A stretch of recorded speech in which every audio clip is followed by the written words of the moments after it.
네, 안녕하세요. 주요 뉴스 발췌해서 다시 방송해 드리겠습니다. 공매도 재개에도 끄떡없는 증시, 힘일은 반대 운동. 이 부분은 지금 한투연에서 금융위랑 금융위 감독원을 대상으로 국민감사 청구를 하고 있다는 내용을 소개시켜 드리려고 기사를 언급하고 있습니다. 공매도가 재개된 지 2달이 넘었지만 증시 화랑세가 지속되면서 공매도 반대 목소리가 힘을 잃고 있다. 24일 한국투자자연합회와 K스트리트 매체에 따르면 이들은 금융위와 금융감독원에 국민감사 청구를 신청하기 위해 회원들을 대상으로 이달 말까지 연명부 접수를 받고 있다. 네, 많은 분들의 도움 부탁드립니다. KSB는 한투영 게시판에 국내 주식시장이 일부 외국인 공매도 세력에 교란되고 피해자가 속출하는 게 어제 오늘 일이 아니다라며 이 같은 공매도 세력의 편불법을 동원한 시세 조종, 주가 조작에 눈과 귀를 닫고 그 직무를 태만하게 유기했다라고 지적했다. 이러한 이유로 금융위원회와 금융감독원에 국민감사를 청구한다는 부분입니다. 그러면서 제도 개선 없이 공매도를 재개해 외국계 공매도 펀드가 불법을 저지르는 것에 국민 항의가 계속되고 있어 이를 정부와 금융당국에 호소한다며 국민들의 불법 공매도 세력에 대한 항거를 군집운동으로 폄하하고 윽박지르면서도 정작 외국인 공매도 세력에는 이런 방국 없다고 비판했다. 라는 기사입니다. 많은 관심 부탁드립니다. 그리고 재밌는 사설이 하나 있어서 소개시켜 드립니다. 녹십자 주주와 신풍제약 주주, 그리고 셀트리온 주주라고 해서 세 회사를 잠깐 비교를 한 부분인데요. 중간에 보시면 셀트리온이 오늘날 바이오 대장주가 될 수 있었던 것은 R&D 투자에 대한 경영진의 강한 의지가 있었고 이것이 실제 행동으로 옮겨져 결과물로 나타났기 때문이다.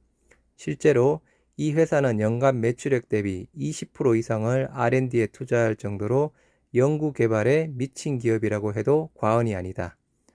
한미약품과 함께 국내에서 R&D에 가장 많이 투자하는 기업으로 정평이 나 있다. 네, 그렇죠.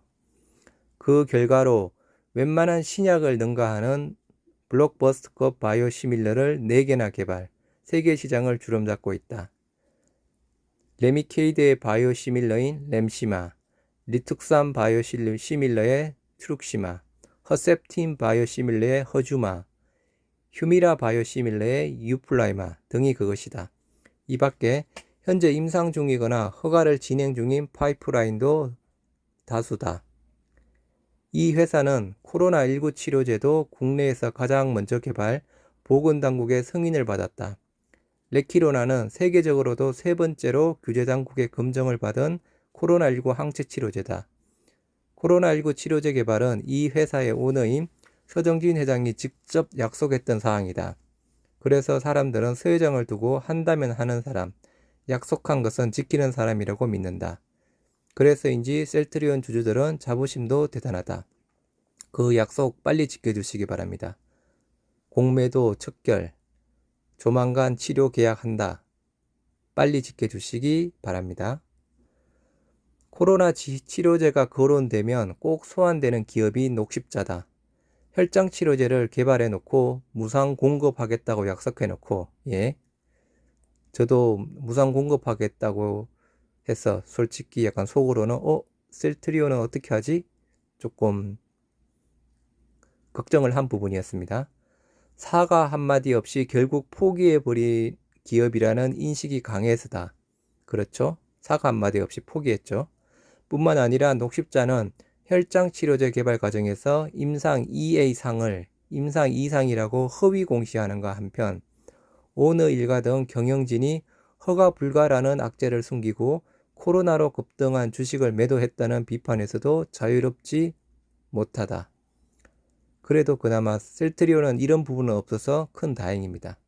허가 불가 뻔히 알면서도 신청했죠. 그리고 그때 코로나로 급등했을 때도 주식 경영진들이 매도를 했죠. 코로나19 수혜주가 된 신풍제약도 마찬가지다. 이 회사는 원래 신약 개발보다 제네릭, 일명 복제약 사업에 주력했던 기업이다. 연구개발에 대한 투자 비율이 그리 높은 편도 아니다. 최근 수년 전부터 R&D 투자 비율 약 9.5%, 이 상장 제약사 평균에 근접하고 있으나 연구개발력이란 하루아침에 확보할 수 있는 것이 아니다. 말라리아 치료 신약 피라맥스를 보유했다고 해서 상황이 달라지는 것은 아니다. 이것도 실패할 걸 뻔히 하면서 임상 3상을 신청했죠. 임상 2상 효능 없는 부분인데, 업계에서는 잘 알려진 사실이지만 피라맥스는 매출이 거의 없어 복제약보다 못하다는 평가를 받아왔다. 그런 와중에 코로나19가 터졌고 치료제 개발 관련 임상 소식이 나왔다. 이 소식은 결과적으로 말벌들에게는 호재였지만 소문 듣고 달려온 개미들에게는 악재였다. 신풍에 투자했다가 험한 꼴을 당한 개미들이 부지기수다. 연기금도 아마 엄청 손해봤을 겁니다. 연기금 고점에서 신풍제약 엄청 매수했었거든요. 경영진의 주식 대량 매각은 더 큰 실망으로 다가왔다. 신풍제약은 지난해 9월 자사주 128만 주를 시간에 대량 매매, 이른바 블록딜 방식으로 매도했다. 당시 시가 기준 2,153억 원 규모였다. 이어 올해 4월에는 최대 주주이자 지주회사인 송암사가 역시 블록딜 방식으로 200만 주를 매각하여 1,680억 원의 현금을 확보했다. 결코 책임 있는 경영진이라면 쉽게 할 수 있는 행동이 아니다. 라고 셀트리온, 녹십자, 신풍제약에 대한 회사를 서로 비교한 부분입니다. 셀트리온 회사는 녹십자, 신풍제약처럼 그렇게 비도덕적으로 운영을 하고 있지 않으니 그나마 다행입니다. 거기에다 R&D 매년 20% 이상 투자하고 있고 앞으로 나올 파이프라인도 무지 많은 부분, 임상 3상 들어간 게 지금 5개나 되어 있죠. 미래를 걱정하지 맙시다. 다음 국민청원 올라온 부분인데요. 저희 쪽 내용 기사화가 되었습니다. 청해부대 장병의 셀트리온, 레키로나 투여해야 청와대 국민청원 등장. 현재 60세 이상 기저질환자에만 처방 가능. 기준 완화해야. 코로나19 집단 감염이 발생해 조기 귀국한 청해부대 34진 장병들에게 셀트리온 치료제 레키로나를 투여해야 한다는 주장이 나왔다. 청와대 국민청원 게시판에는 코로나 항체 치료제 생활치료센터에서 사용할 수 있게 해주세요. 청해 부대원들에게 국산 항체 치료제를 사용할 수 있게 해주세요. 라는 제목의 청원글 2건이 23일 게재됐다. 현재 청해 부대원들이 수용된 생활치료센터에선 해열제 정도만 처방하고 타이레놀만 처방하고 있다고 했죠. 별도 치료 행위는 이루어지지 않는 것으로 알려졌다. 이에 한 청원인은 장병들은 대부분 20대의 젊은이들로 우리나라 국산 항체 치료제가 있음에도 기저질환자와 고령자의 처방을 한정한 식약처 공고와 질병청의 조치에 따라 치료제를 처방받지 못한다. 참 한심하죠. 식약처, 질병청, 그리고 정부도 해열제만 복용하다가 증세가 잦아들면 퇴원하고 그 중에는 미각 상실이나 폐 등의 후유증이 남는 장병들이 다수 발생할 수 있다고 주장했다. 그러면서 국산 치료제가 있음에도 투여할 기회조차 접하지 못한다면 안타까운 일이라고도 했다. 레키로나는 60세 이상 또는 기저질환, 심혈관 질환, 만성호흡기계 질환, 당뇨병, 고혈압 중 하나 이상을 가진 고위험군 경증 환자 및 중등증 환자를 대상으로만 처방할 수 있어 20대가 대부분인 청해 부대원들에게는 사용하기 어려운 상황으로 처방 기준을 완화해 청해 부대원이 레키로나를 투여할 수 있도록 해야 한다는 것이 청원인의 주장이다. 지금 국민청원 올라온 거고요. 다른 청원인은 청해 부대원들에게 레키로나 사용을 주장한 전문가 인터뷰를 인용하면서 생활치료센터에서 처방을 읽게 해달라고 했다. 천은미 교수죠.